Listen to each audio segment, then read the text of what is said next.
fun with AIDS. That's what I told him. It's all good. All right, so before I get started here, I don't know how many people are in the Threema group, but Don't join the group. for those who are disappointed I didn't bring Sam's Club health check machine, I did bring a blood pressure check thing in case anybody was disappointed on that. So here's my disclaimer. We saw one earlier. If you break stuff using this, it's not my fault. I told you not to do it. This talk may contain strong language. Parental discretion is advised. Also, I'm not liable in case of accident or responsible for accidents or responsible for the advice I'm giving you now if you don't take it. Profanity is fun. I might curse during this presentation. So, does anybody even know what AIDE is? Anybody use this product? Yeah? One? I have been Sweet. Sweet. Okay. So AIDE is the Advanced Intrusion Detection Environment. It's a file and directory integrity checker. It's pretty sweet because it's free. Free is always the best. I mean, all you got to do is be able to compile it. That's great, right? It'll run on almost any Unix operating system. I've used this on Solaris, Red Hat, Slackware, Ubuntu, Kali, as we'll see later. HPUX, I believe I even got it to spin up on that. It's also free to download right here on SourceForge, so please go there. What does AIDE do? What AIDE does for you, it creates a database from the rules contained in the configuration file.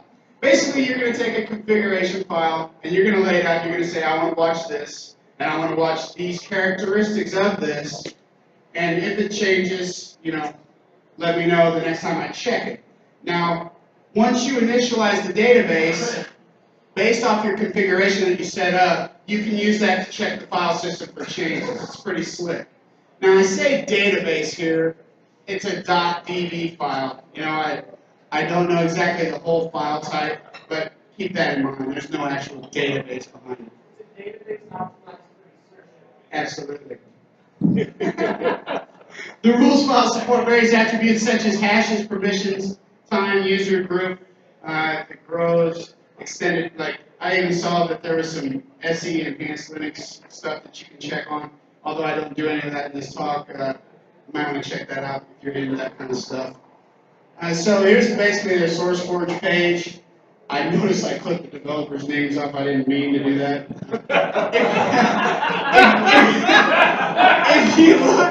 If you look down here, if you're running a Debian-based distro, you can just apt-get this thing, and it goes out and grabs it. Gentoo, Emerge, port, Mac ports. It's also in Homebrew. I don't know if anybody's into that kind of stuff. Brew. Woo. Yeah. So you can brew, add that, or whatever. It's in FreeBSD, OpenSUSE, stuff like that. So how do I use AIDE? I use it to monitor system-level binaries that shouldn't change. So your SBIN shouldn't be jumping around unless you patch your system. Makes sense, right? User bin, directories and whatnot. Perhaps you have a certain application that you don't want the version to change. You can tell AIDE, hey, watch that and let me know if anything changes when I run my check. So it'll let you know, and then you can come back like the card and say, hey, why did you think that you could change files like I wouldn't notice? So you can keep users honest and enforce change control. So the big question is always, is it in Kali? It's not by default, but it can be for free. All you have to do is apt-get it, which I'm not doing here. I'm just searching to check to see if it's there. First thing I did here was which AIDE, which if it's in your path, it'll show the full path to the binary using which, if you're not familiar with Linux. And because Kali likes to put things wherever they want, I did a find from root to see if I could find the binary and print it out, and it returned no results. So then, you got to take it to the next level and look in the apt repositories and doing an apt cache search for AIDE and egrepping for any line that begins with AIDE. I was able to find these 4 results, and I highlighted the one that we're looking for. The static binary for AIDE. When you install it, it's pretty standard apt-get install. Everybody that's done anything in any Debian or Ubuntu-based distro would have seen this 100 times. It grabs your dependencies. And right here, you think it's about to be over.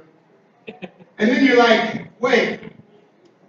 Every time I use AIDE, there's only one config file, aide.conf. That's the only one I ever worry about. I pull down the source, I compile it. You know, I say, hey, I want to put it in user local, whatever. I compile it, there's one config file. But oh no.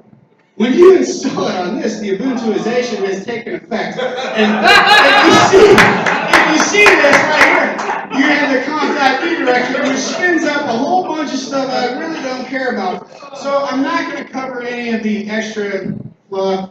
I'm going to work strictly with just the aide.conf file for the remainder of this talk. So, looking at the man page, it's basically, these are the two I use for the most part. I use check and I use init. I initialize the database, and then you got to move the database new file into the position of the database, and then from there on out, I use it to run the check. If something's funky, it'll say, hey, something's funky. So there's also the ability to use this update command, which I'm not familiar with. The way I've standardly used it, I just use INC for the most part. There's also a compare, which was intriguing to me because I hadn't seen that option. However, I did not try to use that. I didn't have two URLs spun up at the time. You know, check it out, let me know. You can also check it to see if you've heard the config with -D. So, you want to run AIDE for the first time, and this stumped me. So, I apt-get the program, so you really don't have any control over where the binaries are going. You just take the wheel. The developers of the Debian package are putting it wherever they want. So I go through this thing, and I'm like, okay, I'm going to do a talk on AIDE. I signed up for it a week ago. I better get started. And I go and I do the -I, and I'm like, okay, and it starts spitting this error at me, and I'm like, what is the deal? Well, finally I figured out, unlike the other ones I've used, it wants the full path to the config. So the -c here that you'll see throughout this talk is giving the path to the AIDE config that I'm using. So once I figured that out, I was able to give it the -c config file, and I initialized the database. And it's like, hey, that's cool. I got a brand new database called aide.db new, and I put it in var lib aide for you. That's awesome. And if we do a long listing of this file, we'll see that root owns it. And by the way, even though it says Ossenford SecKC, that's just a PS1 export. I'm really running all of this as root. So 600 of the permissions here.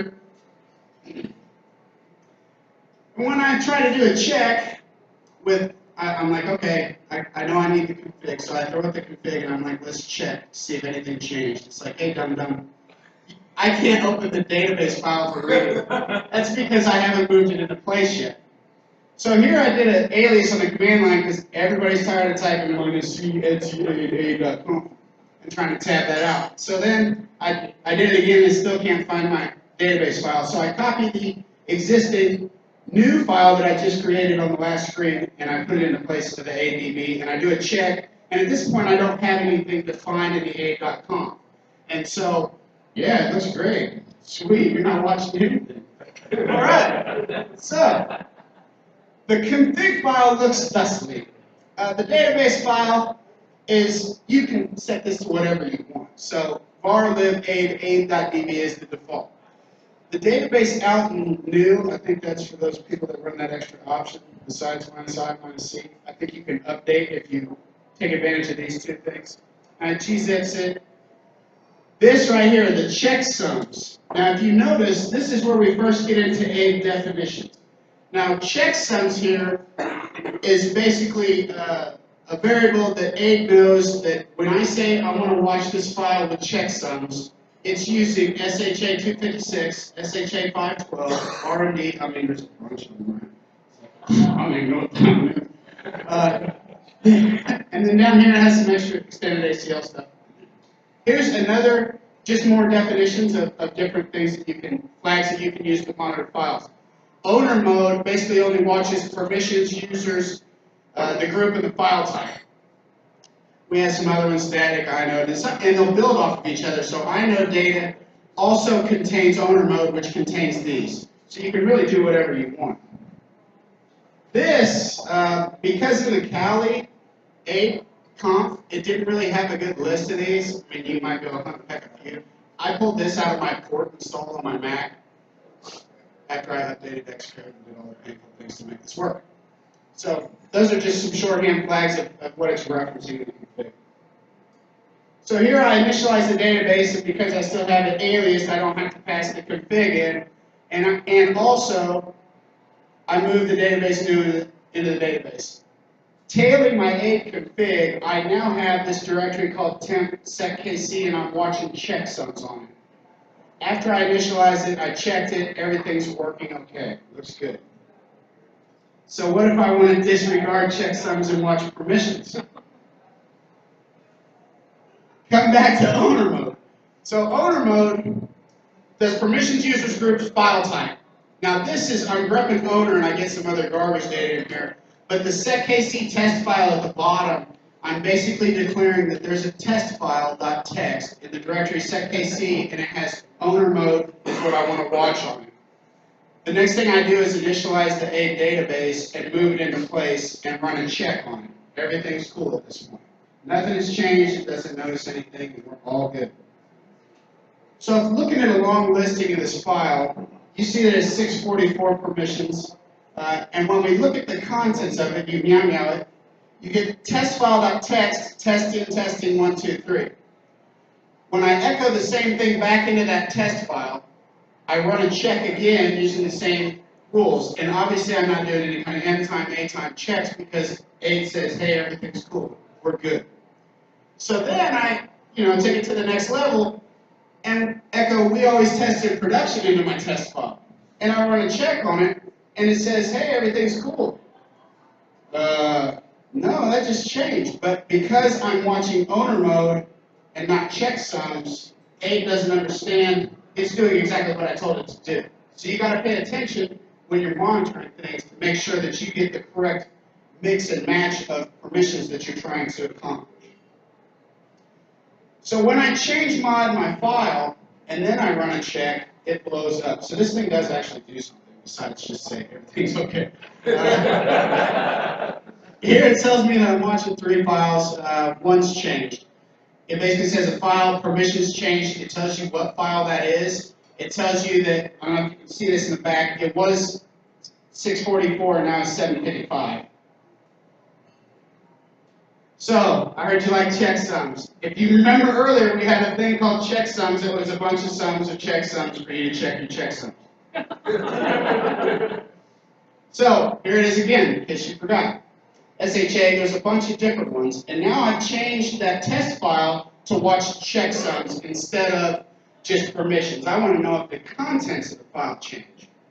So I reinitialize the database. Remember to reinitialize the database after you change your config file. I move the database new into database, standard thing. I run a check, everything's copacetic. So I come back and I look, I still have the test file. I look at it again, we always tested production. I echo the same thing back into it and check it again, and the hash hasn't changed. So the check was successful, everything's okay. So then I said, why should we test? Let's just deploy! Test file.txt. When I run a check, it blows up. It says, you have changes. And looking at this, the laundry list of checksums that we had here, it tells you the difference and shows you what changed up here, the test file, and then the hash differences.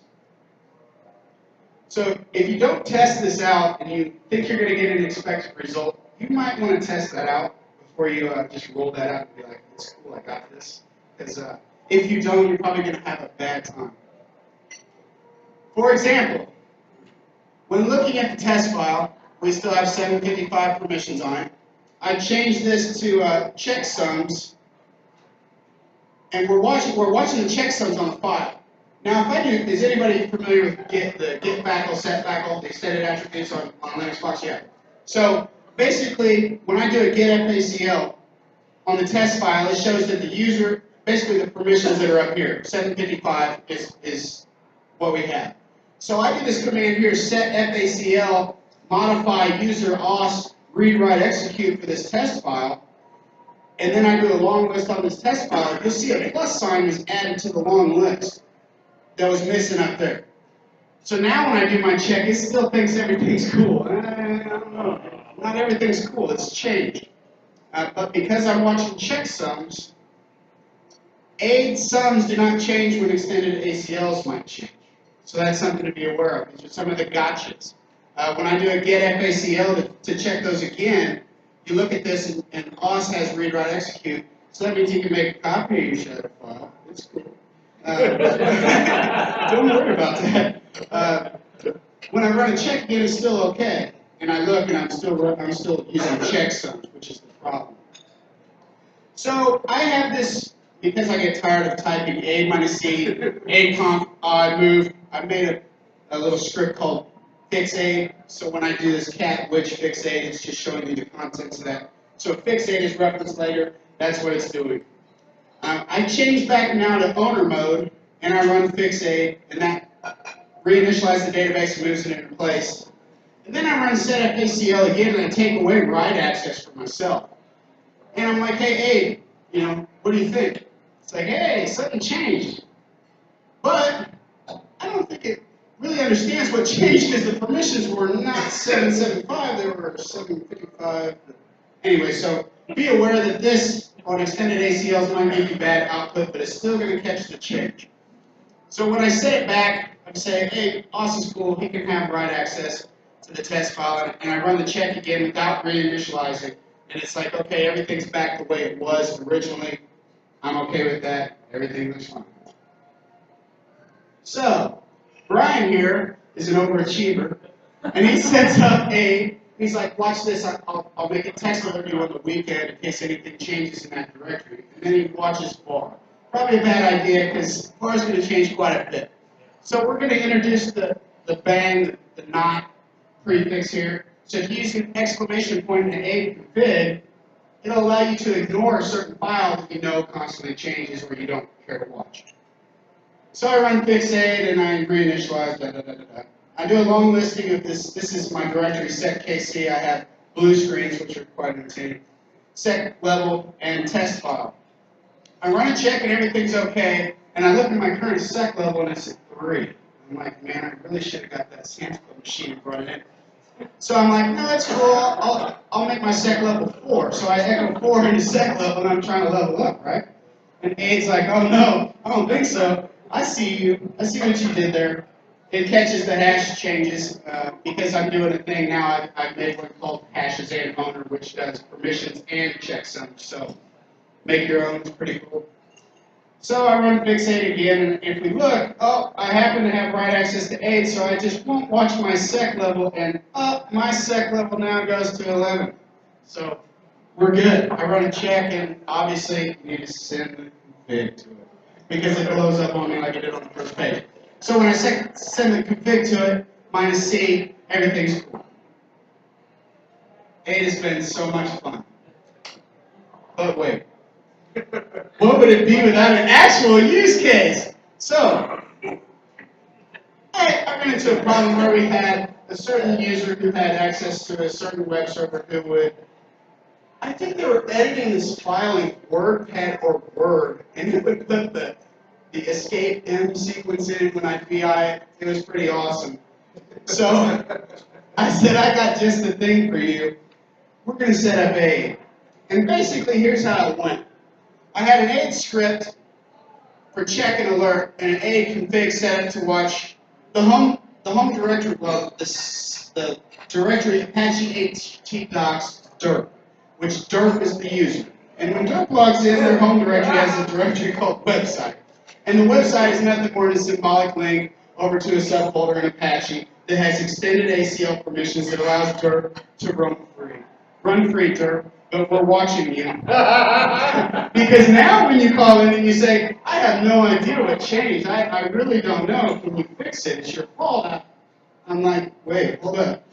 You want to see my cron tab? You want to see my cron tab? Because I got a couple things for you. Look at that sexy cron tab. This is pretty awesome. I don't know, all the Linux admins, you should throw this on the top of your cron. You don't have to memorize runs. I have two scripts. One's checkitout.sh, and it runs at the top of the hour, every month, every whatever. And one runs 15 past the hour every hour. So the first one we're looking at, check it out. It says SecKC right, rocks, sign up for talks at SecKC. I don't know how that got in there. Example bash script to automatically run AIDE. If something changes, it's like, hey, I'll send you the email output. That's awesome. Now I don't have to do any work. It's like automated and stuff. It's cool. So I set my email variable, and then I set up this test using backticks. I run user bin A minus C, and then I pass the conf, and I do the minus capital C for my check. I pipe that to WC, which is word count, and then I pipe it to awk, and I only get the first column that I care about. And then because somewhere along the line, I think on Solaris or something, it would throw in extra spaces at the end, and so I use sed to trim those off in case there is any. And that sets it to a numeric value. And then I also set up this temp file, temp checkit.$, which is process. So if my test is greater than 5, so if AIDE outputs more than 5 lines, something's not cool. I need to run a few things. So it runs AIDE, and it runs the check, and it coughs out the results into this temp file. And then it runs user bin mailx minus s with the subject of something changed on, and it sends the date, and it emails it to me. It emails me the temp file. Now, to use this, it won't work right out of the box. You're going to need to set up your mail transfer agent, whether that's send mail, and you need to set up a smart host relay or whatever. This isn't. You can't just copy and run this for the mail part. You'll need to set up your MTA. Then I do a few things. I echo master something changed on the system. I email the changes to email, and it puts it in the email. And then it cats that file. And then I remove my temp file. The only reason I'm doing these echoes, typically I wouldn't, but if you have cron logging, it could call that into the log and maybe give you a second place to gander it. So here I have one, check it out, I don't really care. Sign up for talk, seriously, sign up for talk. The example bash script automatically checks, and because I don't care, it's changing, it's just going to send the changes to this log file here. So it does the same check, if it's greater than 5, then it echoes out something changed on date and sends that to the log file, then it casts the results of the change into the log file, and it also reinitializes the database, moves it into place, it doesn't send me anything. It only logs it once, however often, which in this case would be 15 minutes after the hour. So, when you're monitoring the monitoring of the monitoring of the monitors, you need to make sure to copy AIDE database off the system, or at the very least you want to hash it because the version of the database you're looking at is not the version of the database you're looking at. If that makes sense. With that, does anyone have any questions that I could deflect? All right. So it's just a standalone utility. It only checks it whenever you tell it. Yes. You have the script. Absolutely. So, say, I know that OSEC is an agent that you load, and then you can tell it to look at files and check to see if change them. Sure. This looks like it has a lot more options. You can pretty much cut this up to make it do your bidding. It's only limited by the nastiness of your imagination. If you wanted to watch someone's bash history file every 15 minutes, and if it changes, say, hey, I saw you did that, and email them all the commands they say, reinitialize their bash history, you could do that, theoretically. Anyone else? Sweet. Thank you.